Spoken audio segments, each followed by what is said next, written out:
இன்னைக்கு நம்ம இணையத்துல ரொம்பவே வைரலா பேசப்படுற ஒரு முக்கியமான விஷயத்த பத்தி தான் பார்க்க போறோம். நடுக்கடல்ல இந்திய மாலுமிகள் கொல்லப்பட்ட சம்பவங்களும் அது சுத்தி நிலவர ஒரு மர்மமான புவிசார் அரசியல் மௌனமும் தான் அந்த பேசு பொருள். அந்த மூல வீடியோல சொல்லப்பட்டு இருக்க ஆழமான பல விஷயங்களை இந்த தொகுப்பு மூலமா நாம ரொம்பவே தெளிவா புரிஞ்சுக்கலாம். இந்த வீடியோ நம்ம எந்தெந்த விஷயங்களை பார்க்க போறோம்னா, மாலுமிகள் மீதான தாக்குதல்கள், வசதிக்கான கொடிகள் அப்படின்னா என்ன, உலக நாடுகளோட பதிலடி எப்படி இருக்கு, இந்தியாவோட கடந்த கால துணிச்சல், இதனால ஏற்படும் பொருளாதார வீழ்ச்சி, அப்புறம் இறுதியா இதுக்கான பொறுப்பு கூறல்.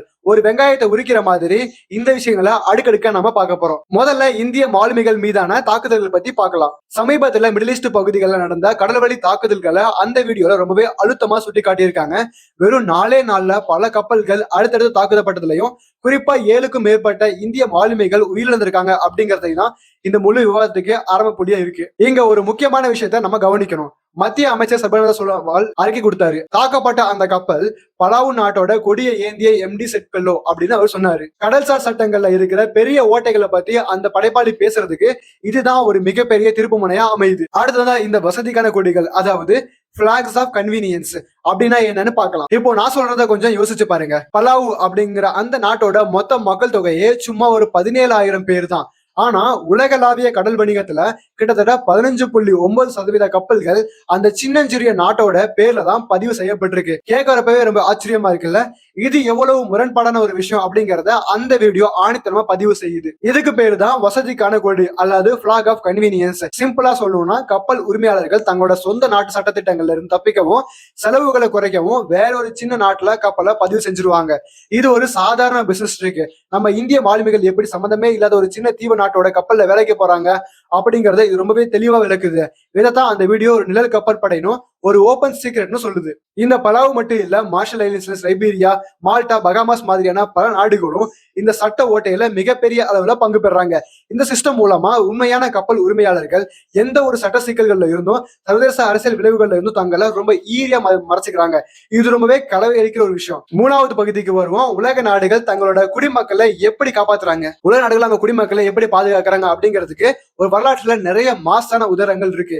வான்வெளி தாக்குதலுக்கு நாட்டோட தளங்களை பயன்படுத்த அமெரிக்காவுக்கே நோ சொன்ன ஸ்பெயின், கடற்படை வீரர்களோட கைதுக்கு எதிராக கொதித்தெழுந்த இத்தாலி, தாக்குதல்காரர்களை உலகம் தேடி கண்டுபிடிச்ச இஸ்ரேலோட மொசாக், அப்புறம் விமானிகள் அமெரிக்கா நடத்தின பிரம்மாண்ட மீட்பு பணிகள்.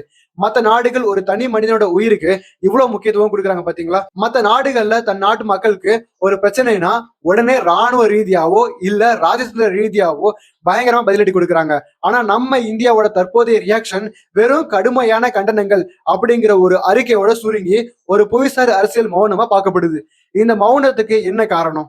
அடுத்ததா 4வது பகுதி, இந்தியாவோட கடந்த கால ராஜதந்திரம் எப்படி இருந்துச்சுன்னு கொஞ்சம் பார்க்கலாம். நம்ம வரலாறு சாதாரணமான என்ன, 1965 போர்ல பிரதமர் சாஸ்திரி மக்கள் கிட்ட ஒருவேளை உணவை தியாகம் சொன்ன விதம், 1998ல உலக நாடுகள் போட்ட தடைகளை அசால்ட்டா எதிர்கொண்ட பிரதமர் வாஜ்பாய், 2013ல அமெரிக்க தூதரகத்தோட தடுப்புகளை அதிரடியா அகற்றிய நம்ம துணிச்சல், இப்படி மேற்கத்திய நாடுகளோட எக்கச்சக்கமான அழுத்தங்களை மீறி தான் இறையாண்மைய பாதுகாத்த ஒரு நீண்ட பெருமையான வரலாறு இந்தியாவுக்கு இருக்குன்னு அந்த வீடியோ சுட்டி காட்டுது. அதாவது இது மூலமா சொல்ல வர்ற விஷயம் ரொம்பவே தெளிவானது. ஆங்கிலேயர்கள் நாட்டை விட்டு போனப்போ இந்தியா பல துண்டுகளா உடைஞ்சிரும்னு நினைச்சாங்க. அதுக்கப்புறமா வந்த கடுமையான பொருளாதார தடைகள், இப்படி எத்தனையோ மாபெரும் அழுத்தங்களை நாம கொஞ்சம் கூட அடிப்பணியாம கடந்து வந்திருக்கோம். அப்படிப்பட்ட ஒரு வலிமையான நாடு இப்போ ஒரு சரியான எதிர்வினை ஆற்றாம அமைதியா இருக்கிறது நம்மளுடைய இயல்புக்கே முரணா இருக்குன்னு படைப்பாளி வாதிடுறாரு. 5வது பகுதியா இதனால ஏற்படும் பொருளாதார வீழ்ச்சி என்னன்னு பார்க்கலாம். 3 லட்சம் கோடி ரூபாய். கொஞ்சம் நினைச்சு பாருங்க. மிடில் ஈஸ்ட்ல இப்ப நிலவுற இந்த நிலையற்ற தன்மையால அந்நிய நிறுவன முதலீட்டாளர்கள் நம்ம இந்திய பங்குச்சந்தையில இருந்து வெளியில எடுத்த பணத்தோட அளவு இதுன்னு மூல வீடியோ சொல்லுது. இது நம்ம பொருளாதாரத்துல விழுந்த ஒரு மிகப்பெரிய அடி. இது ஏன் சாதாரண மக்களை பாதிக்குதுன்னு கேக்குறீங்களா? நம்ம இந்தியாவோட எண்ணிக்கையில 90% நம்ம வெளிநாடுகள் நம்பிதான் இருக்கோம். நம்ம ஊர் உற்பத்தி வெறும் 10% மட்டும்தான். அதனால அங்க நடக்கிற மோதல்கள் நேர இங்க பெட்ரோல் டீசல் விலை உயர்வாகவும் பணவீக்கமாகவும் மாறி நம்ம சாதாரண குடிமக்களோட பாக்கெட்டை பதம் பாக்குது. மற்ற ஆசிய நாடுகளை கவனிச்சீங்கன்னா ஒரு பெரிய முரண்பாடு தெரியும். ஒரு பக்கம் போர் சூழல் இருந்தாலும் தென்கொரியா, ஜப்பான், தைவான் மாதிரியான நாடுகளோட பங்கு சந்தைகள் நல்லா ஏறிட்டு தான் இருக்கு. ஆனா நம்ம இந்தியாவோட சந்தையோ முதலீடுகள் வெளியில போறதுனால சரிவு சந்திச்சுட்டு இருக்கு. அரசாங்கம் கடைபிடிக்கிற இந்த புவிசார் அரசியல் மௌனம் நம்ம பொருளாதாரத்தை கண்டிப்பா பாதுகாக்கல அப்படிங்கிறது தான் இங்க முன்வைக்கப்படுற வாதம். கடைசியா 6வது பகுதி, இதுக்கான பொறுப்பு யாருடையது? உள்நாட்டு பாதுகாப்புல அரசாங்கம் சூப்பரா செயல்படுறாங்க, அந்த இதுல இருந்து சந்தேகமும் இல்ல. ஆனா அதே சமயம் வெளிநாடுகள்ல வாழ்ற இந்தியர்களோட உயிரை பாதுகாக்க சர்வதேச அரங்கத்துல இந்தியா தன்னோட பலத்தை காட்ட வேண்டிய நேரம் வந்தாச்சு. இன்னும் உறுதியான வலுவான நிலைப்பாட்டை நாம எடுத்தே ஆகணும் அப்படிங்கிறதா அவரோட முக்கிய கோரிக்கை. கடைசியா ஒரு பெரிய கேள்வி இங்க மிஞ்சிருக்கு, அது உங்களை கண்டிப்பா யோசிக்க வைக்கும். வெளிநாட்டுல தங்களோட குடிமக்கள் கொல்லப்படும் போது அதுக்கு அதிகாரப்பூர்வமான பதிலடி கொடுக்க ஒரு நாட்டோட பொறுமைக்கான எல்லை தான் என்ன? உலகளாவிய பொருளாதார நலன்களுக்கும் நம்மளோட தேசிய பெருமைக்கும் இடையில இருக்க ஒரு மிகப்பெரிய போராட்டத்தை இந்த கேள்வி ரொம்பவே ஆழமா உணர்த்துது.